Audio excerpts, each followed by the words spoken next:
I made some hot tea again this morning. Throat coat is the bomb. Are you still not feeling well?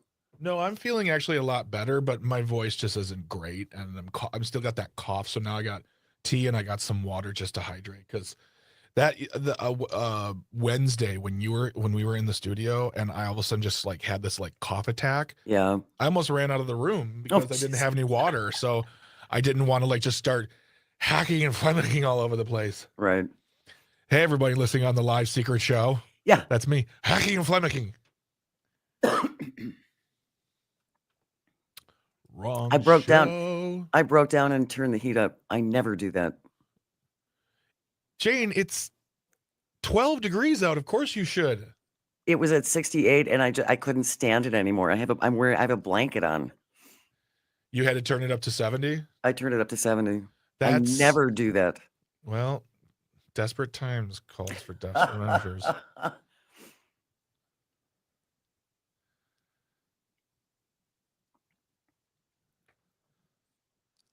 There we are. Oh, Brittany Merlot.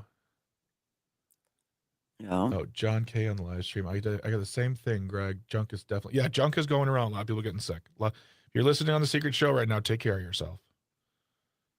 And stay warm. Yeah. No, Brittany Merlot cut up the Tammy Baldwin interview for my birthday, where she wished me happy birthday. Oh, really? Yeah. That's great. I go red as all get out.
Good morning and welcome to Matenaer On Air. Jane Matenaer, Greg Bach, and Calvin Butenhoff coming to you live from my dining room and at Radio Park in Racine, respectively. You can always join us. You can call. You can text. The number is the same. It's 855-752-4842. Leave a comment if you're watching on the live stream on Facebook, YouTube, and what used to be Twitter. We have a very, very busy show, as we pretty much always do today. Yeah. Hallie Schmeling from Grassroots Menominee Falls is going to be joining us. Of course, the book ban attempts continue, and so we'll get an update on that. Dan Schaefer, of course, from the Recombobulation area and Civic Media's political editor, joining us right after the 11 o'clock news, and he will be with us for most of the hour, and then we will wrap everything up, as we always do, with This Shouldn't Be a Thing. Here's Looking at You, Kid edition. Also, it's underway. Civic Media's latest statewide text to win contest, the Grown Up Gift List contest, is happening now next hour. Again, right after the 11 o'clock news, we're going to have a keyword for you that you want to text in using the Civic Media app. So if you don't have it yet, you have an hour to go download the Civic Media app. Just go to wherever you get your apps. It is absolutely free, as Greg likes to say. And next hour, then you're going to want to go to the Civic Media app. You open it up, hit the little text button. You can pick your station, whatever station is close to you, whatever one you like to listen to. You text in that word, and then you have a shot at an overnight stay or $100 in cash. That overnight stay at Chula Vista Resort in Wisconsin Dells, or $100. And then everyone who enters gets a shot at one of 8 grand prizes, including espresso machines. We have a snow blower, I understand, some robotic vacuums that are very popular. So download the Civic Media app. Be ready for next hour for the statewide text to win grown-up gift list contest across Civic Media. Going to start off with something we saw in Wisconsin Public Radio this morning from Joe Schultz. Headline reads, Foxconn qualifies for another round of tax credits, bringing total subsidies past $52 million. Now, we do like to rag on Foxconn and the boondoggle that it was. Now they are actually doing some things. In late October, the Wisconsin Economic Development Corporation notified Foxconn that it will get its latest round of tax credits. In 2023, Foxconn employed 1,114 people and did make nearly $24.6 million in capital investments. Hiring and investments were both down last year compared to the year before, but the total tax credits Foxconn qualified for up from the $6.3 million. It's still a lot of money. In a statement, Foxconn says it's added more employees beyond the ones reported last year. And as of this year, Foxconn says it's spent nearly $2 billion in Wisconsin through capital investments, payroll, and taxes.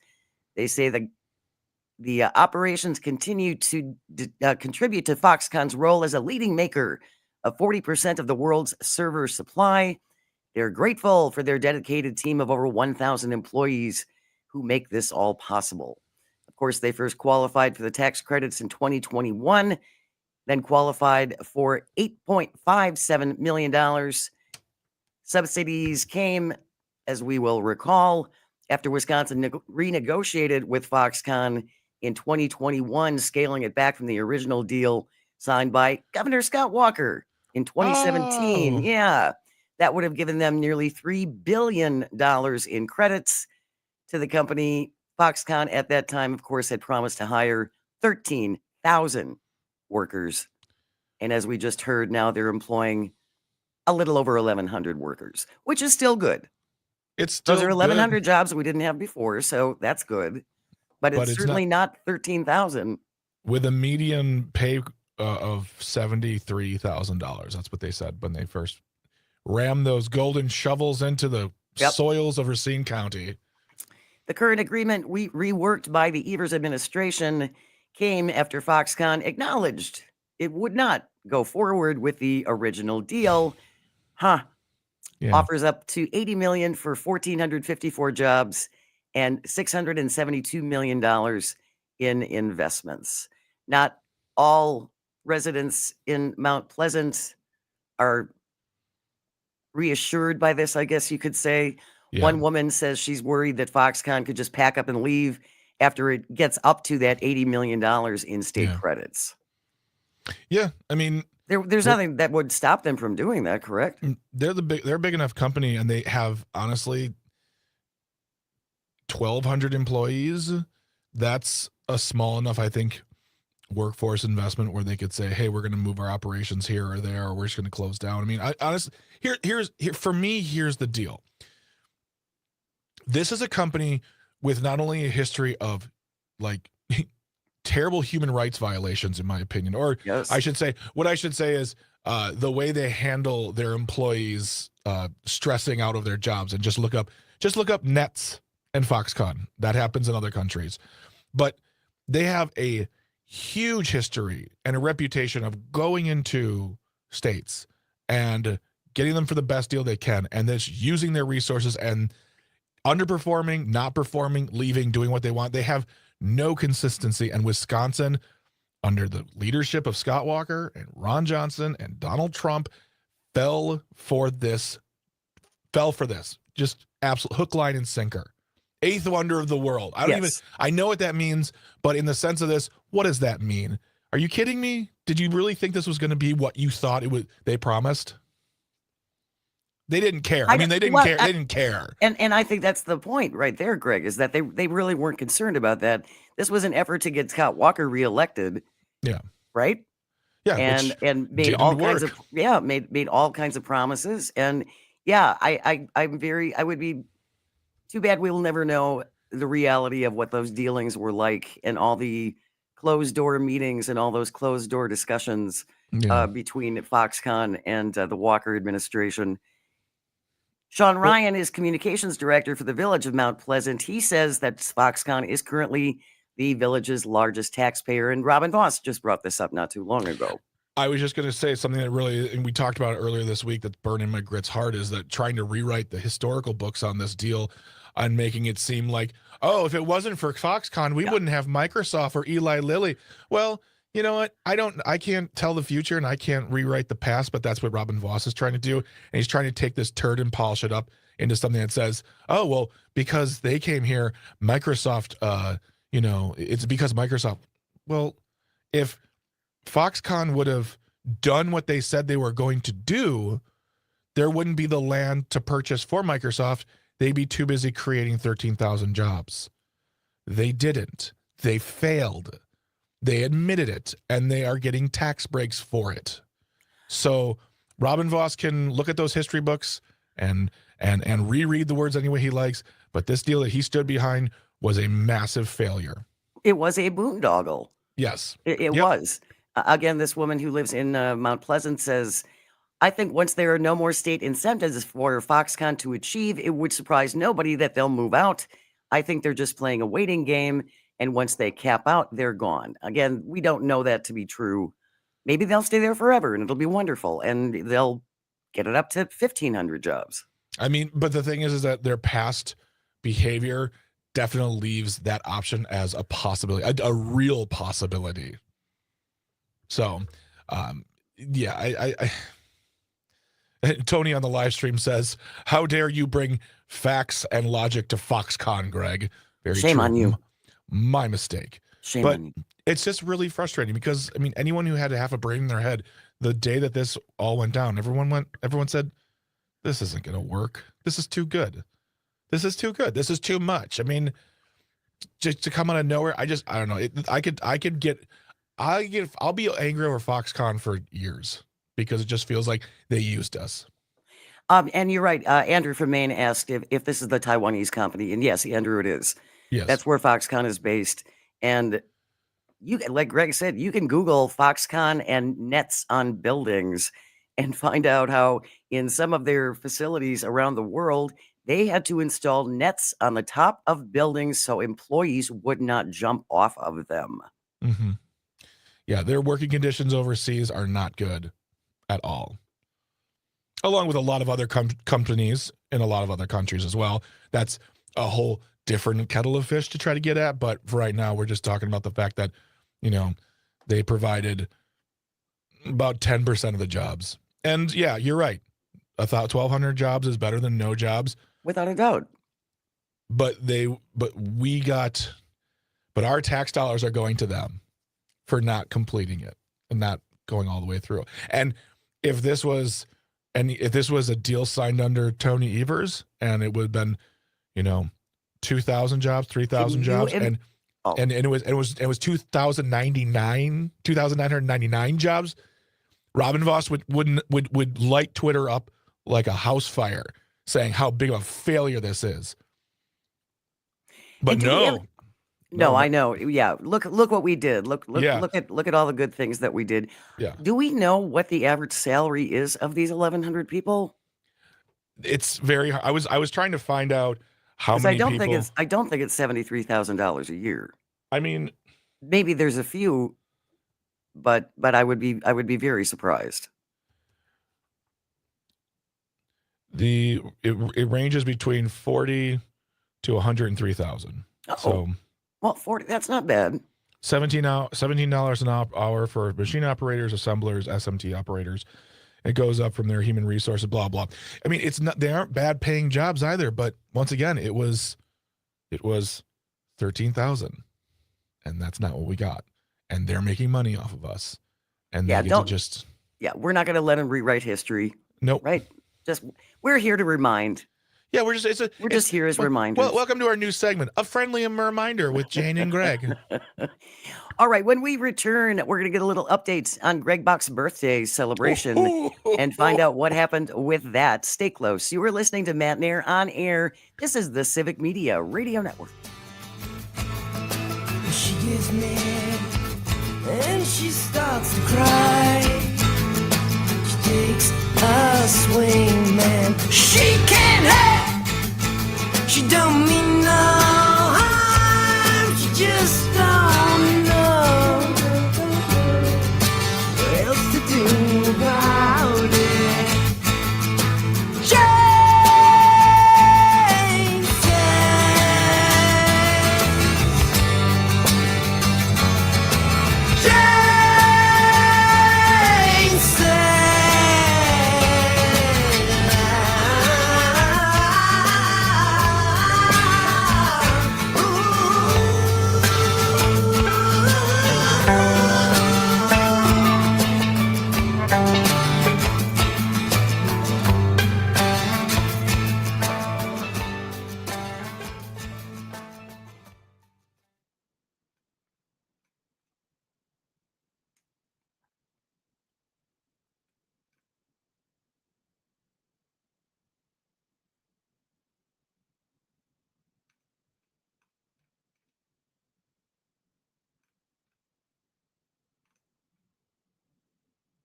Good morning. Welcome to Matenaer On Air. Jane Matenaer, Greg Bach, and Sweet Gal B coming to you live from my dining room and also Radio Park in Racine. You can always join us. You can call or text at 855-752-4842.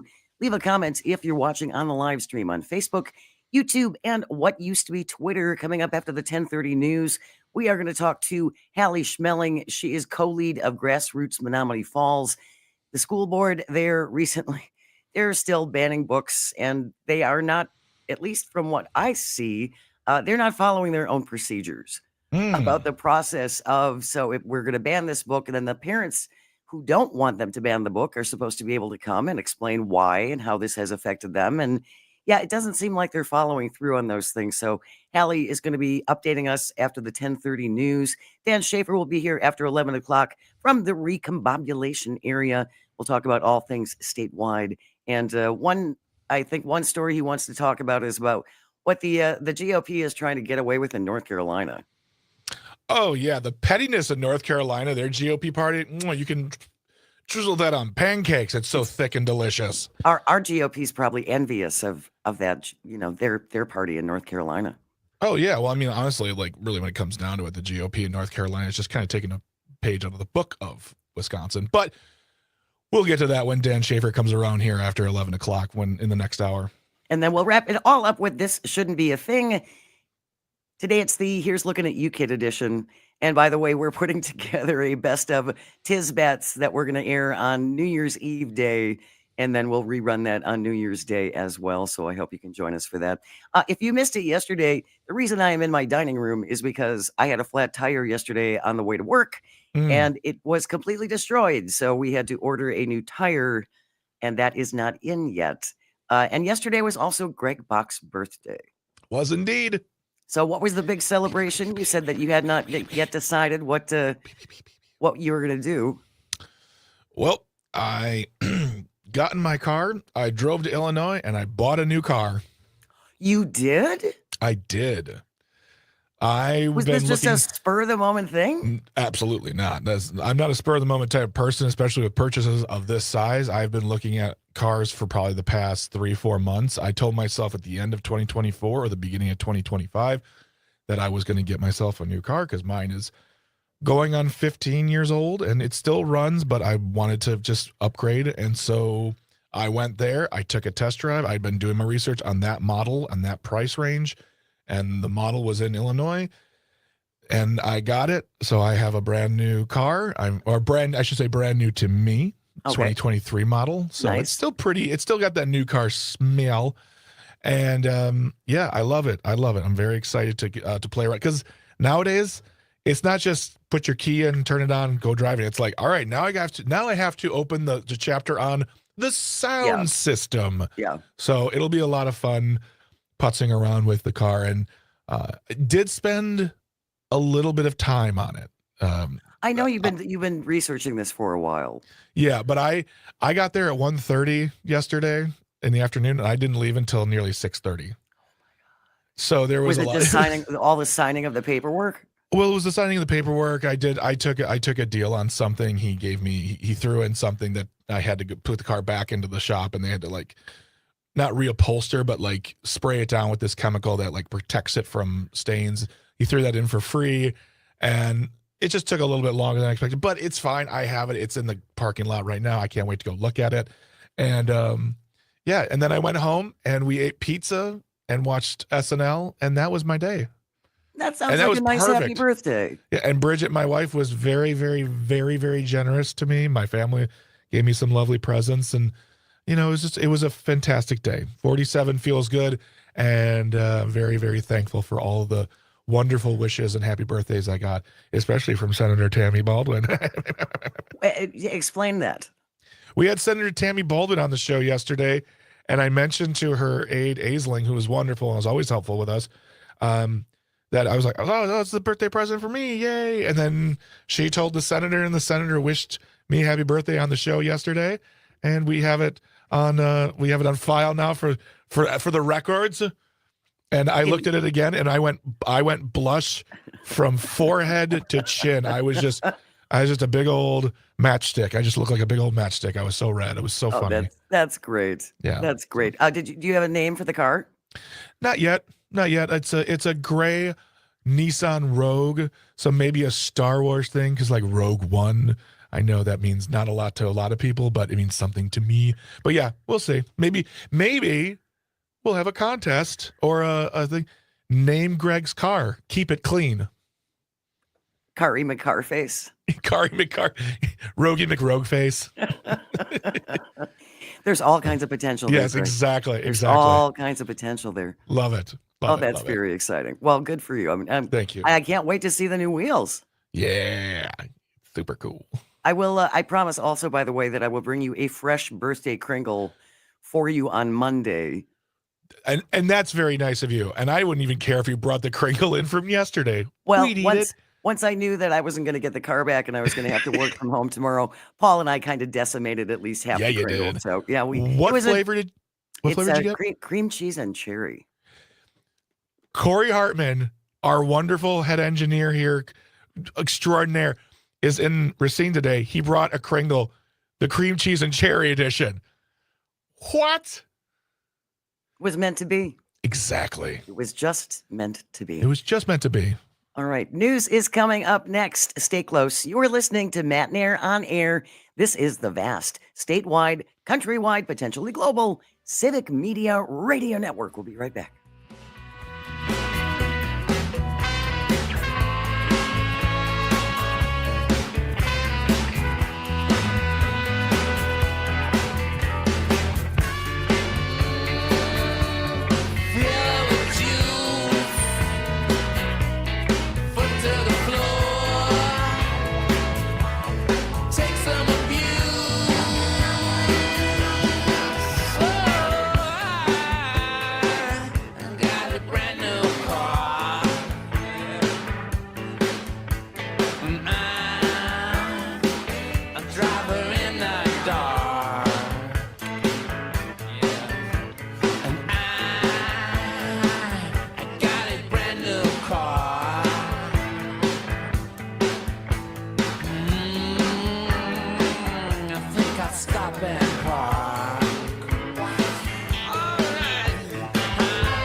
morning and welcome to Matenaer On Air. Jane Matenaer, Greg Bach, and Sweet Cal B coming to you live from our studio at Radio Park in Racine.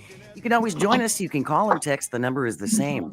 It's 855-752-4842. Leave a comment if you're watching on the live stream on Facebook, YouTube, and what used to be Twitter. Don't forget to download the Civic Media app. Go to wherever you get your apps. Look for Civic Media, CIVIC. Download the Civic Media app right after the 11 o'clock news. We will have a keyword for you to text in using the Civic Media app. It is our statewide text to win grown-up gift list contest. And up for grabs next hour, either $100 in cash or an overnight stay at Chula Vista Resort in the Wisconsin Dells. Everyone who enters in the running for one of 8 grand prizes, including a snowblower, espresso machines, robot vacuums, and many, many more. So get ready for that coming your way right after the 11 o'clock news. Very excited to be joined by our guest. Hallie Schmeling is with Grassroots Menomonee Falls. Good morning, Hallie. Thank you so much for joining us. Morning. Thanks for having me. Absolutely. For people who are unfamiliar with Grassroots Menomonee Falls, Hallie, can you tell folks what it is that you guys do? Yeah, we're just a nonpartisan community group that literally is focusing on local governance. And so we're helping just get out information about what's going on and then encouraging people to get involved. It's so important that people get accurate information. You're telling me. The quote of the day. Right? But I just read another article yesterday, and we'll probably talk about this next week, about the amount of news deserts in our country as small papers have folded, as radio stations have closed or all gone automated. And when you are limited in that way to your access to accurate news, it really has long-reaching impacts. So I think it's really important, the work that you guys do to make sure that people understand what's actually going on, sometimes in their very own backyard. So we got a press release from you that I wanted to talk about. Grassroots Menomonee Falls disheartened by the school board's refusal to meet with families and community members affected by the removal of the book Love Makes a Family from district schools. So first of all, Hallie, tell us how horrifying this book is and dangers involved in touching and reading this book and why it absolutely must be banned. Yeah, well, back in July 8th is when they banned this book. So I had come on to tell you guys that they banned this book back then, right? Now we're in December. We're not stopping. No. But basically it's a book about love. So it's a board book, right? So it's for young children. It's maybe 6 pages long. It says love is making a cake. Love is waking up your parents in the morning. Love is whatever. And on the book about waking up your parents in the morning, there is a picture of a bed, the kids are coming in with maracas. And then in the bed is 2 people. And there's assumptions being made that they're either transgender, they're gay, there's no flashing lights that say this is a gay couple. It's just a picture of 2 people in a bed that have been taken to the nth degree. So I just have to take a moment again. It's remarkable to me these assumptions that they make. Yes, and it just seems so innocuous and innocent, and they are importing their own biases onto this. Well, it's not even it's a biases that's built in a fear of the absolute unknown from the fact that they don't know for sure. It's a drawing for one thing. And then also just be well, it's probably 2 gay guys, or even worse, a transgendered man. Yep. I mean, it's a stretch. It's a total stretch to what it could be, and I think too, what's really sad in it is the assumptions of that a 4-year-old will have the brain capacity to be mom or dad or grandma or whoever's their caretaker to be those are 2 gay people in a bed together. What does that mean? If a 4-year-old said that to me, I'd be you are really smart to form that long of a sentence that's cohesive Right. Yes. So it's very much adults putting their judgment, hate, bias into a situation and making a decision from that space versus what's developmentally appropriate, what the importance of even understanding having books like that for children, whether they come from LGBTQ families or not. Like there's no source of expertise in this decision. So, and yet the school board has hooked on forgive the term, hook, line, and sinker on it, and they're being obstinate and not even meeting with people who have questions, correct? Yeah. So after this happened, as grassroots, we're just really, educating the community about what's going on. So a family independent of grassroots decided to file a discrimination complaint. And it literally is just a policy within the school district of Menominee Falls that you can file a complaint if there's discrimination. Now, I think where it got a little unique is that they're used to like person A discriminated against person B, where this complaint is literally the school district, the school board, district leadership of Menominee Falls is discriminating against LGBTQ families because of banning this book. Yeah. So, which you can still do that. And so there's 4 steps through that process. Step 1 is meeting with, they met with HR. And then from the conversations that HR had with families who were affected and the family that filed the discrimination complaint, they could either say, yep, there is discrimination, or nope, we dismiss you. They dismissed and went on to step 2, which went to the superintendent. The superintendent spoke with the family who filed the discrimination complaint, which I should tell you guys, this discrimination complaint is like 10 pages long. Like they did their research. They know what they're talking about. It's not just like, this is how I feel today, and here's a paragraph. Like it is heavy in like evidence. He said, nope, I'm going to dismiss you. So step 3 in the policy says it goes to the school board. And then at the next convenient meeting, they will hear from the families affected. Well, they decided to say, we're not going to meet with you. We're just going to have you guys go on to step 4, which is filing it with the Department of Public Instruction. So I'm sorry, what cowards? These are These are their own policies. These are their own procedures. And they're like, yeah, we don't want to actually have to talk to anybody or have anybody yell at us. So we're just going to skip number 3 and go to number 4. Can DPI, once they get that complaint, if they go to step 4, can they, almost like in a move like the Supreme Court, say, no, go back to step 3.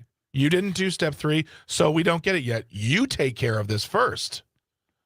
I like your perspective. I haven't. Thank you very much. I guess they could, but I do know. So they did file on to step 4. And all we've heard from DPI is that they're going to take a look at it, but it requires interviewing district leadership, interviewing families affected, and then it could take months. Yeah.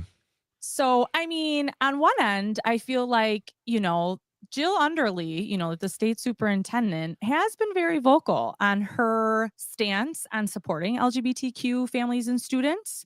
So I'm like, all right, if that's what she's run on, like, here you go. Like, here's your chance. Like, like here's the money. Put it where your mouth is. Let's go. Let's do this. Right. But of course, as we're seeing, like this all happened in July and we're in December right now. So it's a long process. And, I just really feel for the families who like specifically identify as LGBTQ, where it's already they're marginalized. And then on top of it, they have to like take this on. And it's public and it's, it's a lot of weight to carry for a long time. Absolutely. Not to mention the expense. I'm sure they had to have legal advice. Correct. Yes. And go on.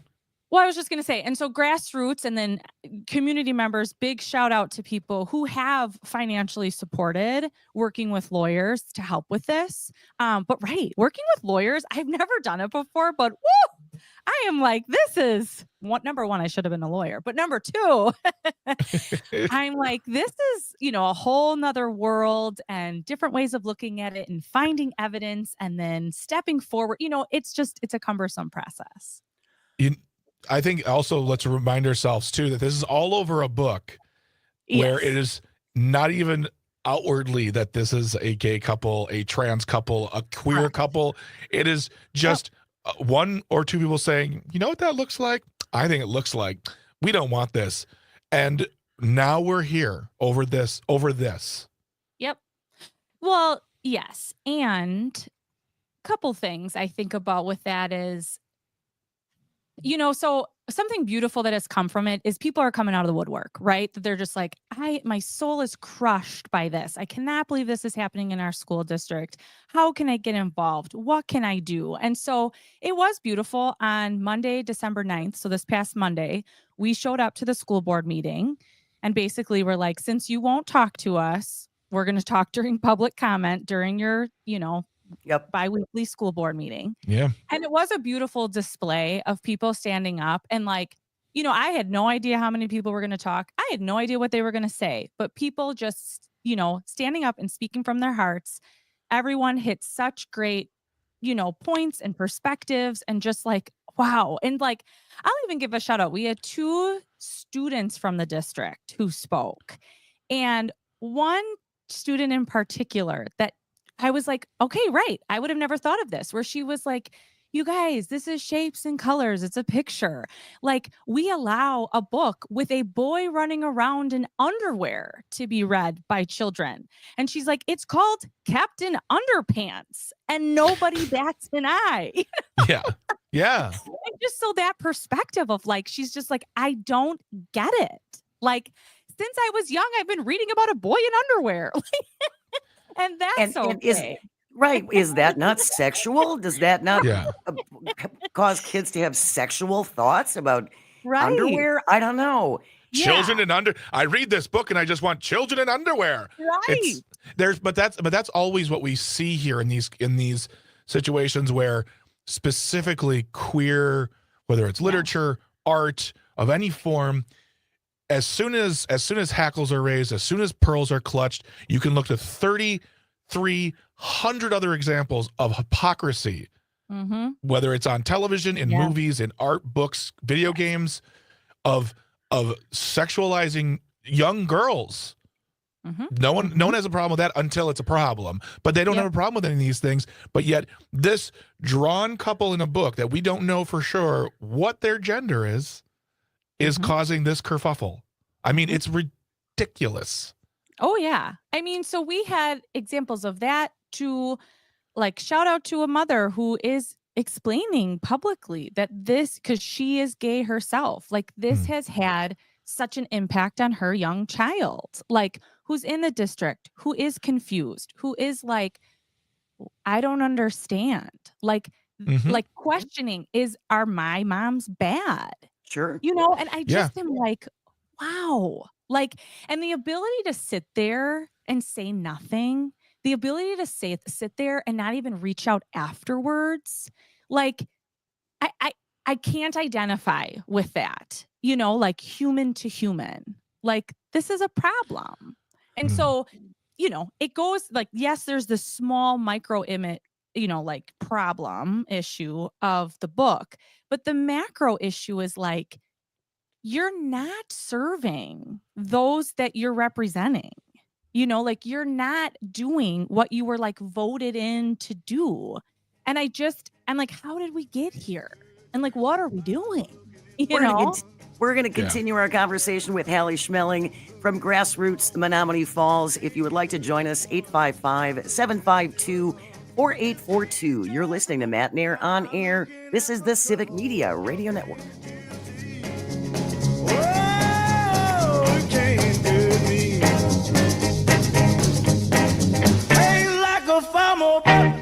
I'm a lover. Can't judge a book by looking at the cover.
paperback writer.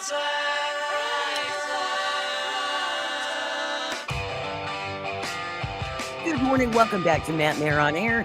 Jane Matenaer, Greg Bach, and the Board Lord coming to you from Radio Park in Racine. You can always join us. You can call, you can text. The number is the same, 855-752-4842. Leave a comment if you're watching on the live stream on Facebook, YouTube, and what used to be Twitter. Next hour at this time, we'll wrap up the show as we always do with This Shouldn't Be a Thing. Today it's the Here's Looking at You Kid edition. If you ever have a thing you think should not be, send it into Greg and me at Jane Says, JANESAYS, Jane Says at civicmedia.us.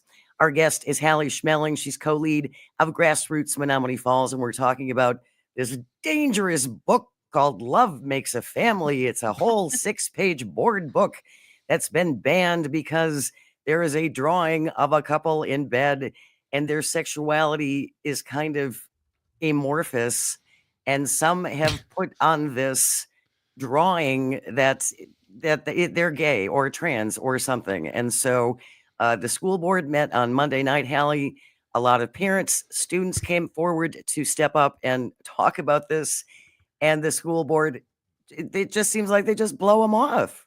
Mm-hmm. Yeah, that's 100% how it feels. I'll also offer, I feel like they're doubling down, because while I was sitting here, someone must be listening. So hi. They sent me a post that the Menomonee Falls School District posted today on Facebook about like December being Human Rights Month. And so the statement basically goes, it's a little bit longer, but to shorten it, it says, in Menomonee Falls schools, we support everyone and work hard to create a safe and welcoming environment for all. Let's uphold these principles throughout December and beyond. Oh, stop it. That's funny. Can't That's make this up. really, I'm looking at a picture from the book that they're talking about. I don't know if this cat in the bed is gay either. So I'm really upset. There's a cat in the bed. This could be a transgender gay cat. And I'm very upset about, I cannot tell. You cannot tell when you look at it that it's, one of them definitely looks like a man because he has a big old beard. But yeah, it's, I know. Tom from LA on the live stream says, I'm going to go make sure that everyone in Menomonee Falls gets a copy of this book. Yeah, thanks, Tom. We did do that. We had a big event actually for Banned Book Week. It was in September.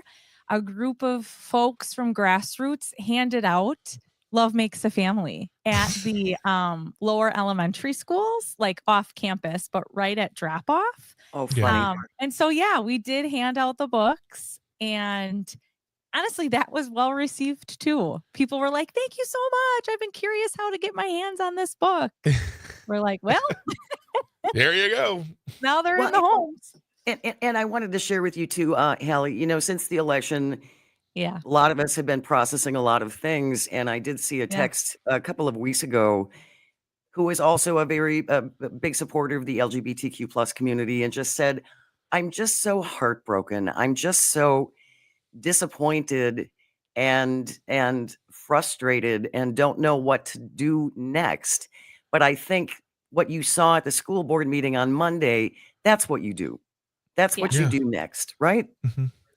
Yeah. I mean, I think what keeps me moving forward, despite, these are hard emotions to feel, of anger and confusion and just like it's wrong, is connecting with like-minded people and then like creating action out of it. Like it was, I think there was about 13 people who spoke, but every chair was filled. So you kind of pick and choose, like, where in your action are you comfortable? Are you comfortable sitting there showing solidarity, or are you the one to be the one speaking on the mic, or anywhere in between, whether it was, people who donated financially, I just stay connected is the biggest thing I keep telling people, even, for this and then the presidency, of like, we have to stay connected to one another. I know we want to check out. I know we want to ignore it because then it, it helps the feelings feel better. But I'm like, let's stay connected and keep this going, because it's wrong and we have to stand up against it. I was wondering, in all the divisiveness that we have in the world, in grassroots Menominee Falls, do you have parents and people who are a part of the group who come from different political ends who say things like, I'm a conservative, but banning this book is ridiculous. Of course I might. Like, do you have a wide swath of people with differing opinions who come together for this common goal? Yeah, more and more. Over the past 2 years, we've been really intentional about just keeping it local. Yeah. Because for a time it was going more statewide, and then people have had the assumption that we were just a bunch of raging Democrats in Menominee Falls. But since the last 2 years, we've been going more local. Yes, so many more people are connecting with us and being like, okay, I traditionally identify, conservative, or a lot of people who are just like apathetic, moderate, who are just like, huh? That like, Yeah. just like typical average neighbor is like, Yeah. what's going on? And so encouraging them to show up, to hear, to understand, to tell their friends. That's kind of the purpose of what we're doing. Oh yeah, it's definitely increased. And I think you make such a good point, Hallie, about staying connected, because those feelings of despair and Mhm. worry, it's that much worse when you are cut off from everyone, and then you kind Yep. of spiral into that. It's Yep. just not. It's not good for it. It's not good for you. No. Reach out and get involved. Grassroots Menominee Falls. Hallie Schmeling Yeah. is the co-lead. Thank you so very much, Hallie. We will have you back on after the new year. Merry Christmas. Happy New Year. Thank you. News coming up next. Stay with us. You're listening to Matenaer On Air. This is the Civic Media Radio Network. But I need a break and I wanna be a paperback writer. Paperback writer. Paperback writer.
The stream itself.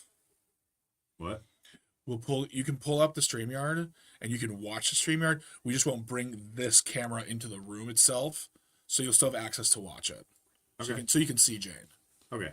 I would just talk to this camera though. Yeah.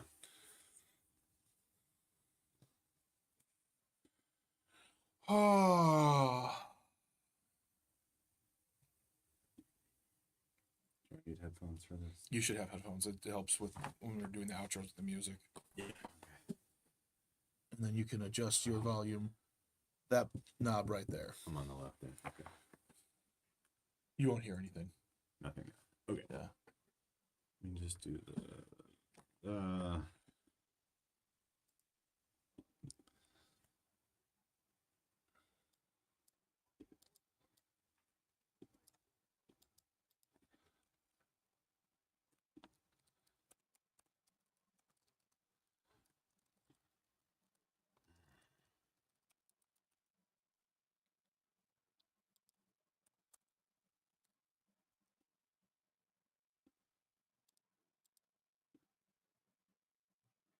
There we go. Just shutting all the visual off on here. So. Yep. And we're gonna also turn. Twitter plug to get the old Schaefer bump here.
Good morning. Welcome to Matenaer On Air. Jane Matenaer, Greg Bach, and Calvin Butenhoff coming to you live from Radio Park in Racine. I'm still waiting for my car to get fixed. I'm coming to you from my dining room. You can always join us, though.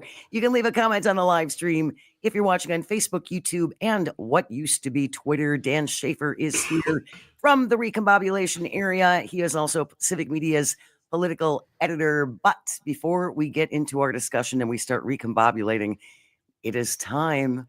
It's time for Civic Media's latest statewide text to win contest. Our grown-up gift list contest is underway. Here is the word that you need to text using the Civic Media app. You have until noon to text in the word wish. W-I-S-H. Wish is the word, not wish. Dan. It's wish. W-I-S-H. Text the word wish until noon via the Civic Media app, and you are in the running. This hour, we're playing for an overnight getaway to Chula Vista Resort in Wisconsin Dells. You have four chances every day in the 7, 11, 1, and 4 o'clock hours to pick up, again, either that overnight stay or $100 in cash. And then everyone who enters, whether you win an hourly prize or not, is going to be in the running for 8 grand prizes, including espresso machines. We have robot vacuums. There's a snowblower up for grabs. So text the word WISH, W-I-S-H, via the Civic Media app, and you could be a winner like Thomas from Greenfield, Jeff from Augusta, Brody is in Wisconsin Rapids, and also Mike from Cottage Grove. Those were our winners yesterday. You could be among them. Text the word WISH, W-I-S-H, via the Civic Media app, and good luck. I have a statement I'd like to make. Yeah, please. If you are listening to this during the replay at 3 o'clock in the morning, you cannot text us. It does not work. Stop getting mad at us. People are we still getting us. texts about that? Yes. People are like, I can't text. It's a replay. I'm like, I don't know what to tell you. It's a rerun, so it's not live. And there's, I'm sorry, but you do have to hear it when it's actually happening. So text the word WISH, W-I-S-H, and spread the word. Tell your friends and family to download the Civic Media app. All right, Dan Schaefer, let's start recombobulating. What would you like to begin with today? Well, first I want to just quickly address that 3 a.m. People are trying to text at 3 a.m. to win this contest. It would be a great way to set up some sort of a prank, though, right? It's like when you in the old days where you would show like somebody on the VHS tape winning the lottery numbers and stuff like that. It would be a great way to mess with people that way. But it's time to recombobulate. Let's settle in for some recombobulation. Absolutely. You're feeling that need, Jane, to recombobulate? I every day, but every day. Mainly on Fridays, yes. Exactly. Mainly on Fridays. There it is. Well, Yep. So I guess one story I wanted to talk about today, because I think this is kind of flying under the radar nationally. Of course, I want to talk about some of the state and local stories that have been in the news this week, and as we always like to do when we recombobulate on a Friday. But there's a story out of North Carolina that I think is kind of flying under the radar a little bit here. And there was a great report from Ari Berman, who you may have heard on the Civic Media airwaves a couple times over the last few months. Somebody I've talked to, a voting rights reporter for Mother Jones. He wrote a piece this week detailing some really troubling kind of post-election shenanigans that have been happening in North Carolina. They had a state Supreme Court election there, and it was very, very close. North Carolina, of course, one of the 7 swing states in the presidential election, had a very close race for state Supreme Court there as well. So initially, So what happened after trailing by more than 10,000 votes on election night, Ari Berman writes, Democratic North Carolina State Supreme Court Justice Allison Riggs pulled off an unexpected victory by 734 votes after absentee and provisional ballots were counted, and the results were affirmed by 2 recounts. That has not stopped the Republicans in the state from pulling all sorts of shenanigans to try to essentially overturn this election. It is, he's characterized it as a nonviolent January 6th. So even though, Trump won this election and Republicans have decided, yep, everything was fair now just because our guy won. Yeah. That's not necessarily happening in every race across the country. And I think think this one, is especially troubling because of some of the tactics that they are using there, trying to call into question some of these provisional ballots, some of these absentee ballots.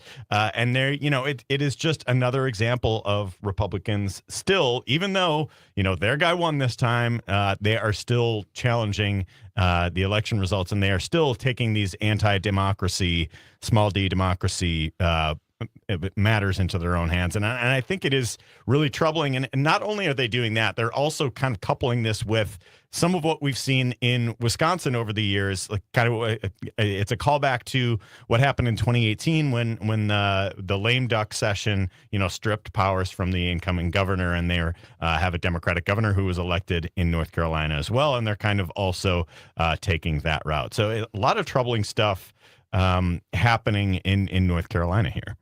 Well, isn't this essentially moving forward? Unfortunately, I think it's always going to be now. If our guy won, then it was a fair election, and if he lost, it was rigged. This is just what it's going to be for forever. And I think that speaks to something more troubling than just like the whining that they have over not winning and all of that. I think it's Republicans just fail to recognize Democrats winning ever. Like it's just, I think it's one thing to, say, oh yeah, things were fine this time because our guy won. It's just they never recognize a legitimate victory by the opposition party, which I think is really troubling in the long term. And also the thing that gets me so upset about this is it is such a ridiculous course of action. And they're not just doing it to the governor, they're doing it to the top Democrats who won elections in North Carolina, every single position. I think it's governor, lieutenant governor. I think the state's attorney general. They're stripping their power, and they're just doing it, and there's no uproar from the people. I want to propose to you all a world in which let's just say Scott Walker wins an election. He beats Tony Evers in the next election, but yet the Assembly and the Senate is completely controlled by Democrats. What do you think would happen if the Democrats tried to roll back the power of the governor? Once those stories hit, this is once again the GOP being able to do whatever they want with impunity. And there's outrage from some of the press, some of the people, but then they just get to do it anyways because they know that our rage is going to quell. We're going to move on to the next thing, and they're going to keep stripping power and keep hoarding their own power for their own liking. If a democratically controlled state house even attempted to do this in the modern age, it would be all-out nuclear news warfare. Yeah. Period. The two parties are absolutely held to different standards. Yes. Oh, absolutely, yes. 100% held to different standards. Yeah, look at the people who ran in the party. I mean, you had Kamala Harris who couldn't have a creased cuff in her pants versus Donald Trump, who was like, well, he didn't trip and fall and set the podium on fire for the debate. He did wonderful. Right. Standing there swaying to music for 40 minutes. That was completely normal. Yeah. Oh anyway. A winning message, Jane. Yeah. A winning message. Maybe we should learn something from that. Just stand up there and just do whatever and say this. But I think Democrats in North Carolina, as this story details, they won every other statewide election besides the presidency. So it was kind of a bright spot for the party. There's, some, I know Ben Wickler has championed their state party chair, the Democratic state party chair, a young woman there. I'm blanking on her name at the moment. But, they're doing well there to start making a red state more purple, right? But at the same time, these decisions have really lasting and nationwide implications because in North Carolina, their state Supreme Court gerrymandered their state to have a really unbalanced congressional map. And so it is because of that North Carolina gerrymander that we are going to have a Republican House majority. And so it's another example of why these local elections are so important, not only to the states in which they represent, but those matter nationally. And so that is going to be the difference in whether, Mike Johnson has the gavel or Hakeem Jeffries has the gavel in the House because of what's happening in the state Supreme Court in North Carolina. I wanted to just make it clear her name is Anderson Clayton. And there's something about Anderson Clayton that's very, very familiar with Ben Wickler. Young, younger energy. Mm-hmm. We need that young energy in those state party chairs, those upper positions of power in Democratic parties, because they are going to bring the fire and that, like, you know, she looks like she's in her 30s. If she wants to live in North Carolina for the rest of her life, she wants investment. She wants buy-in. She wants a reason to buy a house and have a child, get married, all those things. And those kinds of individuals, those are the individuals who need to be running those parties, because they are going to say, nope, we're going to do things our way. We're the young ones. Let's do this right. And I love it. I love it. Got to pass that torch. I want to go back to that article in Mother Jones. Mother Jones, by the way, does incredible work. If you would like to subscribe to a publication, Mother Jones should be on the top of it. But as you mentioned, Dan, she won this Supreme Court race, Allison Riggs, by 734 votes. They did 2 recounts, including a hand recount. Mm-hmm. And yet it still hasn't been certified because her opponent, Jefferson Griffin, has challenged the validity of more than 60,000 ballots, including Riggs' own parents. Wild. That's crazy. Absolutely wild. And as we know, when you challenge ballots, we learned this in 2020, it really comes out sparkling for the person who does the challenging. You know, it really, really works. All 61 court cases came through. Just kidding, folks. He lost 60 of those. So, I mean, this is just what as we said before, the GOP gets to do what they want. They get to be the petulant babies throwing a temper tantrum, and we all have to watch it happen. And eventually we move on. Then the Democrats have to be the ones to say, well, I thank you for your support. And thank you. So, you know, I mean, it's just not. Oh, congratulations on your victory. And, exactly. And all of that different things. And I think that is good, right? It's ultimately a good thing to recognize a legitimate victory, but it just goes to show how the two parties are held to different standards. Absolutely. And I think it is, you know, we're not seeing the same nonsense that we did 4 years ago, but it does not change the fact that the Republican Party still is in many ways an anti-democracy party. We're going to keep recombobulating with Dan Schaefer. Stay with us. You're listening to the Civic Media Radio Network. We'll be right back.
Good morning. Welcome back to Matenaer On Air. Jane Matenaer, Greg Bach, and Calviente on the board, coming to you from our home at the Radio Park in Racine.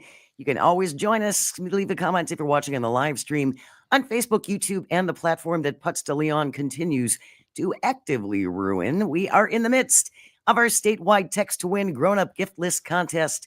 The word you need to text before noon via the Civic Media app is WISH. WISH. The word is WISH. Text in the word WISH, and you could pick up an overnight stay at Chula Vista Resort in Wisconsin Dells. Your next chance is going to be in the 1 o'clock hour with Todd. By the way, Greg Bach, we've narrowed the lead with Todd Alba slightly. He is still in the lead, but Todd Alba show 180 so far. Matenaer On Air 157. Okay. See, okay, here's the thing though, Jane. Now Here's I the feel thing. competitive. Here, okay, there we go. You got the spark lit up. We're gonna get you running down the street a la Rocky, drinking some egg yolks. We're gonna do this thing. We're gonna have you eating thunder and crapping lightning. We're gonna do this. Let's get those entries in, you guys. And what about those bonus entries, Greg?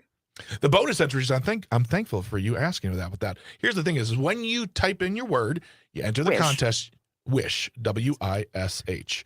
You are going to get a thank you from Civic Media. You will then get an opportunity to do something, whether it's fill out a form, whether it's sign up for our mailing list, which is a wonderful mailing list. It's not spam. It's a very, very succinct, great mailing list, very good newsletter you get from us. You'll get a bonus entry. And that could be enough to put our show over the top. Or, it could help you win. I'm going to look from their point of view, not so much our point of view. Well, that too. Yeah. But, Get that bonus. Jane's competitive. Jane, see, the thing is when we started this contest earlier this week, she was all like, I don't care. Well, he's beaten us twice. He's beaten us twice, but that, you know what? So It's tight. That's my point. Is if we're gonna go for it, we gotta go for it. We can't just quit. So put those bonus votes in there, folks. Get in there. Text Put us us over the top. Do it for Jane. Do it for Jane because Jane's competitive. Yeah, she's secretly competitive. I'll be in training over the weekend. I'll There train you go. over the weekend. There you go. When you're ready to All go right. on We'll look Mondays. forward to the Rocky montage on Monday of So, Jane training to win. This wasn't worth it. That's a pretty good approximation, Greg Bach. Text the word WISH, WISH, and then, like Greg said, do one of those extra little things and get a little bonus entry for yourself. Yeah. Oh, all right. Get in there. Right before we went to the break, we were talking about the hijinks that are going on in North Carolina with the Republican Party there pitching a fit over this Supreme Court race. It's not done yet, is it, Dan? No, I don't believe so. But it's something we should all be paying attention to. I think. I feel like it'll be done when someone's sworn in. Yeah. And also, let's not forget, a la Eric Hovde or Donald Trump, it doesn't matter if this guy concedes or not. Yeah. He doesn't have to. Like it doesn't keep someone from being sworn into power. That's just the professional, nice thing to do is to acknowledge the loss, acknowledge their win, move on. But the concession is just ceremonious at best. Yeah. In my opinion, she has won by 2 recounts and an election. Right. It's this is our system. It's the first past the post, and if you're the winner, then you should concede. If we have kids all over the state in their basketball games this weekend or whatever it might be, shaking hands at the end of the game, we should expect the same from our elected officials, should we not? Elected officials, please be as professional as 7th graders. Thank you. That's right. Give them something to shoot for. Absolutely. Yeah. Give them something to shoot for. It's so disappointing. Sorry, go ahead. Oh, no, Dan, you wanted fake elector news information, which is late to the game here in Wisconsin. Yeah, so that was also wanted to recombobulate on some of the big news of the week and some of the big political news of the week, and some of seems like the news cycle has a little bit. I don't want to jinx it, but it doesn't seem as insane as it has been for the last few months. Greg's shaking his head. He knows I just jinxed it, but there were some charges in the Wisconsin fake elector case that advanced this week, and there was some reaction from Trump's attorney Jim Trupus. A couple of things that I think I'm a little bit discombobulated by about this story. Okay. For one, it is December 2024. And these charges are about something that happened in January 2021. You know, it seemed so long like Josh Call was just really slow walking this case. And it was just, I'm sure we could talk to Maggie Dawn, who probably has a little bit better understanding of how these things move in the legal process and all of that. But it's also just like, we're past the next election. Yeah. And we're still getting charges from the last one. Like, why was there no sense of urgency for the past 3.5 years to bring up these charges and hold people accountable before the election and not after the fact?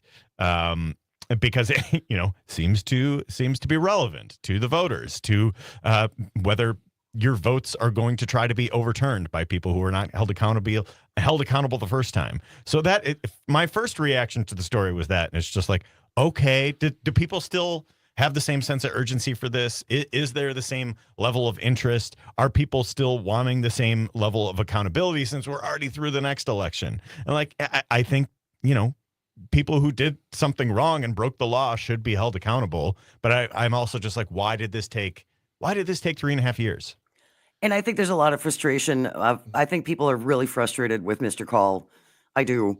Yeah, we've seen it on the text line. Yep, absolutely. And if he's considering, running for governor or something, I don't know about that, because I think there's a lot of people who feel the same way, Dan. It's like, why on earth has this not happened before? I mean, wasn't Wisconsin one of the last states to go after their fake electors? We were the last state. Yeah. Every other state had indicted these individuals, and we had Jim Santel on, and we talked about this. And even Jim Santel had an answer of it's if he wants to or not. And it seemed like at the time he didn't want to, and no one could explain why.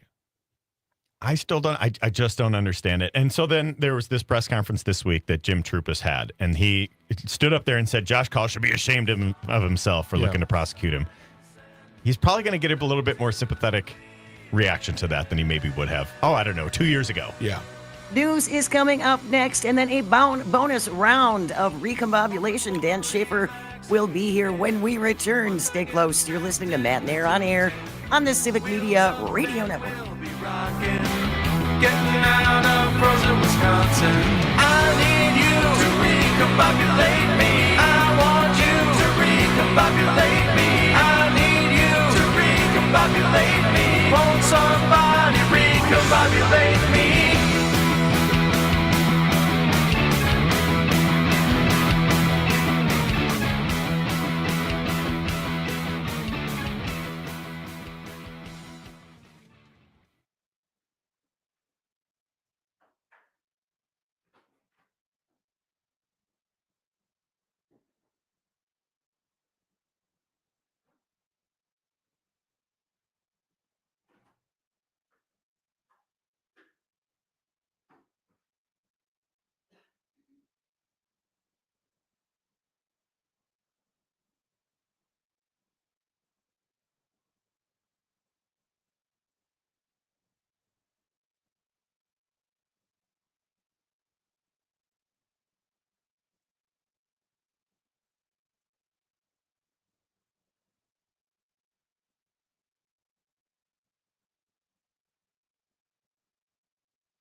Good morning. Welcome back to Matenaer On Air. Jane Matenaer, Greg Bach, and the Board Lord coming to you from our studio at Radio Park in Racine. You can always join us. Leave a comment if you're watching on the live stream on Facebook, YouTube, and what used to be Twitter. And don't forget, you have until noon via the Civic Media app to text in the word WISH, W-I-S-H. WISH is the keyword for this hour, so you can have a chance at picking up an overnight stay at Chula Vista Resort in Wisconsin Dells, and then be in the running for one of 8 grand prizes. Whether you win one of the hourly prizes or not, everybody is going to be in the running for one of 8 grand prizes, including a snowblower. We have espresso machine, some nice luggage sets, also robotic vacuums. All of that. Just text in the word WISH, W-I-S-H. And then don't forget about those bonus. You can get one bonus entry, right, Greg Bach? Just one. Just one. We got to make very clear. I screwed that up a long time ago. So when you text in the word, you will get a message from Civic Media. Gesundheit. Thank you. You get a message from Civic Media. You click on that. Yep, you click on that. It gives you the opportunity to do a variety of things, whether it's sign up for a newsletter or, we had people register, making sure they were registered to vote before. There's a menu of options. You click one of those options, you complete that task, you get a bonus entry into the contest. Very nice. Get those bonus votes in, baby. That could put us over the top. That could put us over the top at the. Don't let us down. Yeah. Next week we wrap up the contest. Contest will end next Friday. So again, spread the word. If you have a friend or a relative, tell them to download the Civic Media app wherever you get your apps. Dan Schaefer is here from the recombobulation area, also Civic Media's political editor. We're going to talk unemployment in Wisconsin. How are the numbers looking? I think this is one of the, we can overlook a lot of economic stories when you're in a campaign, you're spinning all of these different things. So I took a look at where Wisconsin's unemployment rate was, and not just Wisconsin's rate, but just kind of by municipality. And I think people might be surprised to learn that the Milwaukee metro area has the 5th lowest unemployment rate of any large metro area in the country, at a 2.9% unemployment rate. It doesn't seem to be the narrative about the Milwaukee metro area in this day and age necessarily, does it? No, the narrative of Milwaukee is always it's war out there. You can't, you're going to get robbed. It's so dangerous. And we're lazy and we're not motivated, and we just want to lie in the hammock of unemployment benefits while receiving your free no working check.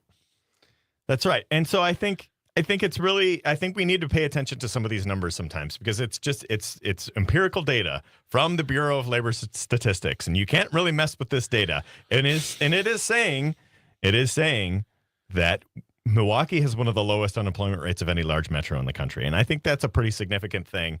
And I think so the others in the top 5 lowest, we've got the Hartford, Connecticut metro area, Cleveland, Minneapolis, St. Paul, Oklahoma City, Birmingham, and then Milwaukee is tied with Miami and Nashville at 5th for a 2.9% unemployment rate as of October 2024, the most recent release. But nobody wants to work. Dan. Yeah. But nobody wants to work anymore. Nobody wants to work. And so those are the numbers for the large metros in the United States. And then we can also take another look at, any size metro in the United States. And so among the lowest 15 rates for metro areas in the entire country, Madison is in one of the lowest. I think it's like 6th lowest, 2.0%. And then there are 6 other Wisconsin cities that are among the lowest 15 rates for metro areas in the country, all at 2.1 or 2.2%. That would be Appleton, La Crosse, Wausau, Eau Claire, Green Bay, and Sheboygan, all among the lowest 15 rates of metro areas in the country. And so if you look at this map, expand it beyond Wisconsin, it is, you can really see, I think Wisconsin and Minnesota in particular have some very low unemployment rates if you're looking kind of like across the Midwest for some of these as well. But I think, we need to be talking more about this type of economic data, because when Republicans dominate the conversation on the economy, you can use when they talk about like how great the economy was Mhm. under Trump. Well, you can use the exact same metrics that they say, those traditional metrics, the stock market, the unemployment rate, the inflation rate, whatever it might be, that is indicating a certain economic strength. You can use many of those same traditional metrics to talk about how the economy currently is as good or better than the economy was 4 years ago, pre-pandemic, at least under Trump. But I think it's tough, Dan, to get people again. People's lived experience is always going to carry more weight than any kind of statistic that you can show them, whether it's Mm-hmm. completely accurate or not. And I think the messaging remains the problem. And I don't know how you get that to come across to folks. And not to heap on this. I don't disagree with you. I agree that we need to get the word out there. And I agree with Jane that it's always been difficult to do. The Democrats have been incredibly bad at messaging it, but also taking their victory laps too. Mm-hmm. The amount of victories that, Tony Evers has had, bipartisan work with the legislature, we've had in Milwaukee. Cavalier Johnson's much better at it than Tony Evers, but they're not good at getting their flowers for the accomplishments that they have. And also, you said these are numbers from the Department of Labor. You can't mess with them. That's the other problem. It doesn't matter who they come from. They come from the Department of Labor. I agree. Can't mess with that. That's real research right there. But you tell people it's 2.9. It's some of the lowest in the country, and Milwaukee's thriving. People are like, no, that's not true at all. I don't believe that. Yeah. Mm-hmm. Where'd you get your numbers? The Department of Labor. No, that's fake news. That's Joe Biden's Labor Department. I don't believe that at all. So that is the other problem we see, is that we have these great numbers. We have from a macro level, a great economy. From a micro level, tougher to discuss. That's the thing. And I think it's often a challenge for Democrats, because I think Democrats recognize that like these traditional metrics don't always show the pain, the difficulties that people are facing on an individual level. But I think if you're looking at like a macro look at the economy, if you look at, 2017 through 2019, when people are talking about, I think there was some Trump guy on CNN last night talking about it was the best economy that we've seen in decades or whatever. Yeah. Use those same traditional metrics to look at what's happening now, and look at what's happening in Wisconsin right now, when we're at basically a near full employment type of situation, where we probably need more people to come to the state to fill some of the jobs that are not getting filled. And I think we need to have these conversations grounded in reality, and recognize these data points that are not the end all be all, but they show part of the picture. It's just like, I'm a basketball fan, right? If you want to look at how things are going, you can look at the win-loss record, you can look at strength of schedule, you can look at, the analytics, but I think you also need to watch the games and see the whole picture too. And so I think that is part of these economic data points. But you still, if Giannis scores 40 points, you still should talk about that too, right? And so if Wisconsin has all of these metro areas with the lowest unemployment rates in the state, at least have that out there and be part of the conversation. Because, the reason I kind of looked this up is I saw a story out of Cleveland that their mayor was touting that they had the second lowest unemployment rate in the country. And I was like, oh, well, I wonder where Milwaukee is. Yeah. And it's just a couple percentage points behind. And I think we need to have these conversations. And I think when I was in the business news reporting world, back when I was at the Milwaukee Business Journal or Biz Times, when there was a Democratic president, they would bring up all of these unemployment rates all of the time and criticize Barack Obama and blah blah blah. But now we just don't hear about it anymore. And so I don't know if this is a thing of, hey, Democrats need to get out there and say, hey, we have a very low unemployment rate in Wisconsin. Things are going great here. Or if we in the media need to just really, be better about being consistent in our reporting about certain metrics like this. But I think one of the bigger problems, Dan, and I think we're going to talk about this on Monday, are how there are so many news deserts now in this country, because small local papers have died off and small radio stations have either died off or become all automated. That is a really big problem with trying to get correct information out is what are your options where you live?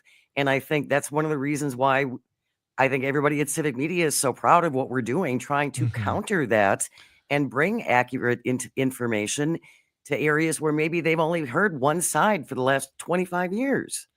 And I think, you know, we can talk about it and the media can talk about it till we're blue in the face. And I think what the leaders have to do is get better with their operations of communicating to people, because they have to go out there and say, hey, we got a 2.9% unemployment rate. This is good. But there are people in that 2.9% who still don't have jobs, and we need to work to find opportunities for them. This fight isn't over. The economy is doing great, but it's not great for everyone still. And we want to make sure that we are taking care of everyone, regardless of who you voted for. Regardless of who you voted for, we want to take care of all of those individuals and find opportunities for all. And I think that's an easy thing for, especially a Tony Evers to say, because to me, you know, call me naive, but Tony Evers strikes me as someone who genuinely cares about the people and wants to make sure that everyone's got their shot. And he can go out there and his aw shucks, it works, but he does tend to get he can get a little like, little, I don't know how to say it, but he can ramble a little or get a little off topic or whatever. But he definitely is one of those guys who can go out there and get this message out there while recognizing that we still have work to do and include those individuals who are part of the unemployment, that 2.9. So. Yeah. And to recognize that this is something to build on and not that this is there was a great quote from Tammy Baldwin when I interviewed her this summer that I have it pinned on my laptop. It says, never mistake progress for victory. There it is. So there you go. That's good. That is, I love that. Matt from Middleton texted in too, and he said it's about repeating the same thing over and over and over again. Flood the zone.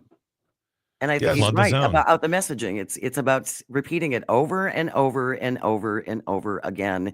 And again, hopefully we'd love to see some more little scrappy startup media companies try and fill some of those news deserts. That would help too. So just to repeat it then, Jane, to take your advice immediately, many of the lowest unemployment rates in the U.S. metro areas are in Wisconsin. Madison, 2.0%. Appleton, 2.1%. La Crosse, 2.1%.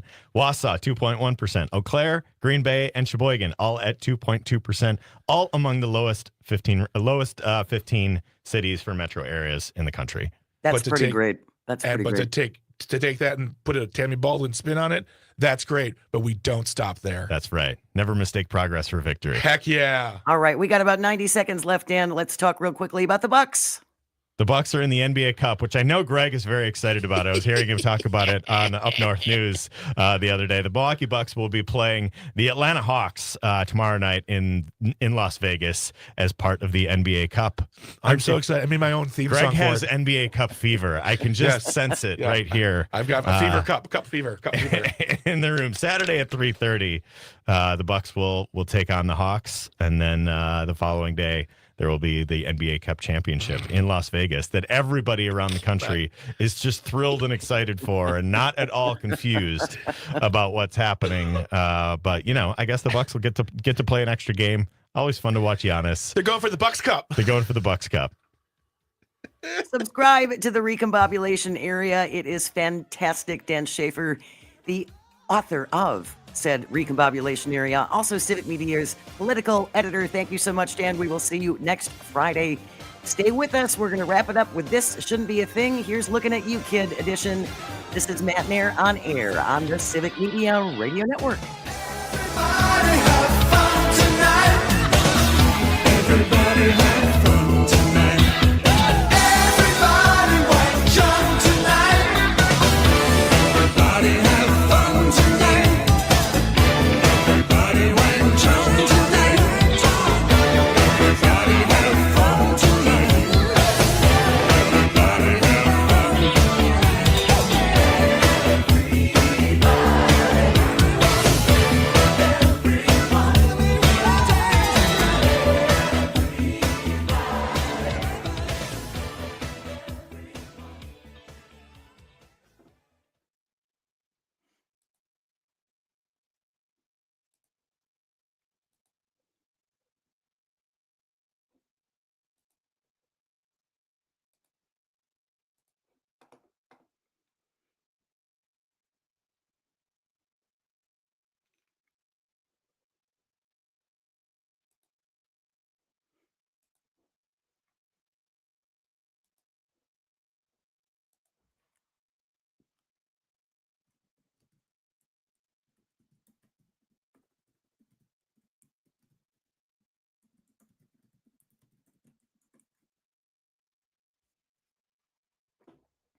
Welcome back to Matenaer On Air. Jane Matenaer, Greg Bach, and Dr. Slide on the board, coming to you from our studio at Radio Park in Racine. You can always join us. Why are you shaking your head?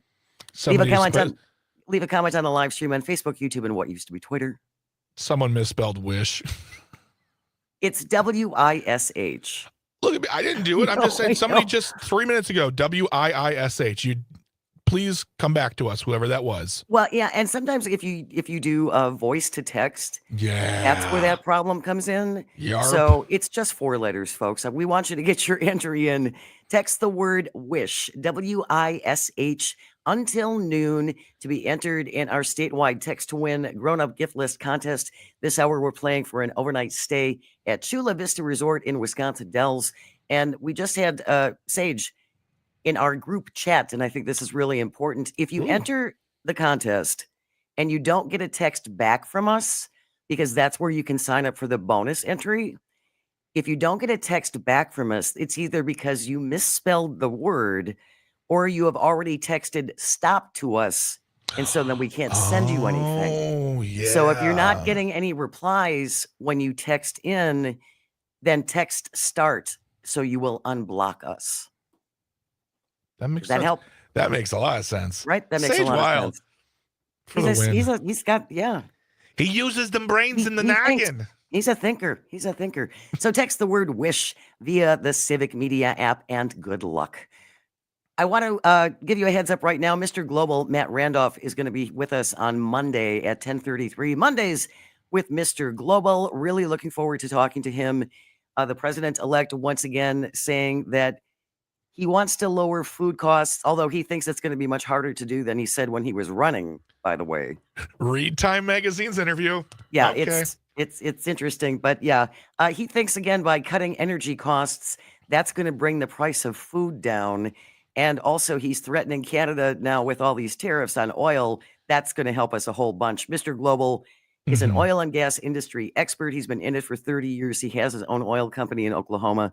He's very, very knowledgeable. He has the facts and the charts to back up everything he says and annoy everyone. So he's really a great guest.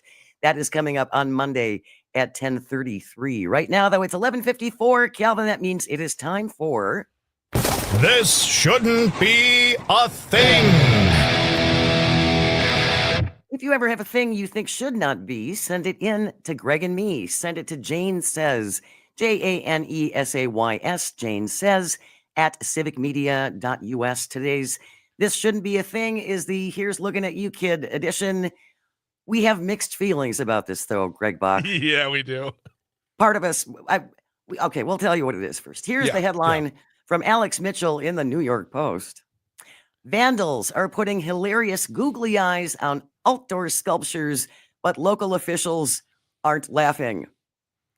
Talk about a sight for sore eyes. Bend, Oregon have noticed that someone is taping great big googly eyes onto roadside sculptures, and it's costing them money to retake them down. We're talking about, like deer statues. If you can imagine just any kind of public artwork, even if it's just a round ball, they'll put eyes on it so it looks like there's eyes on the round ball. Yeah. There are some pretty funny pictures there. I would like to know, and I'm sure through a FOIA request we can find out how much the actual cost is. Because, how much does it cost to just go, took them down? You might have to get some Goo Gone on there and polish it up a little bit, but we're not talking millions of dollars are being spent on saving these statues of deer. Bend, the city in Oregon, posted to its Instagram account, quote, while the googly eyes placed on various art pieces around town might give you a chuckle, it costs money to remove them with care so as to not damage the art. The removal has run upward of $1,500 because of the adhesive on the googly eyeballs. Corten steel can lose rust patches from adhesives needing chemical treatment to rust evenly. Stainless steel requires strong solvents to remove the adhesive residue.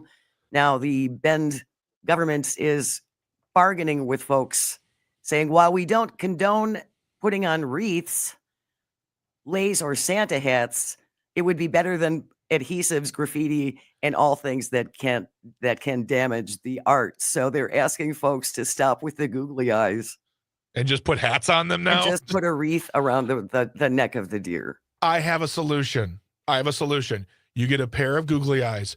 Don't use the adhesive patches. Poke holes in the sides of them. Tie them around with string so they're still there, but the string is holding them up.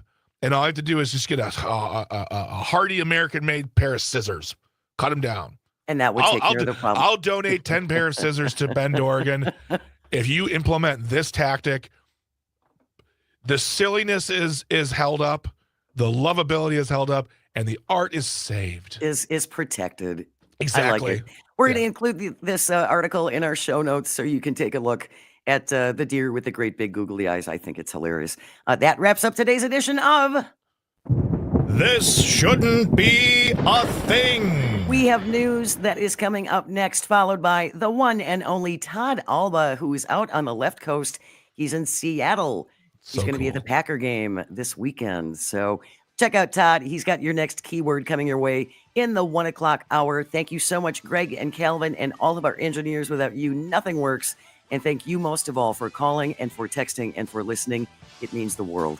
I hope you find some joy over the weekend and you have the chance to share it. Keep it right here on the Civic Media Radio Network. We will see you Monday.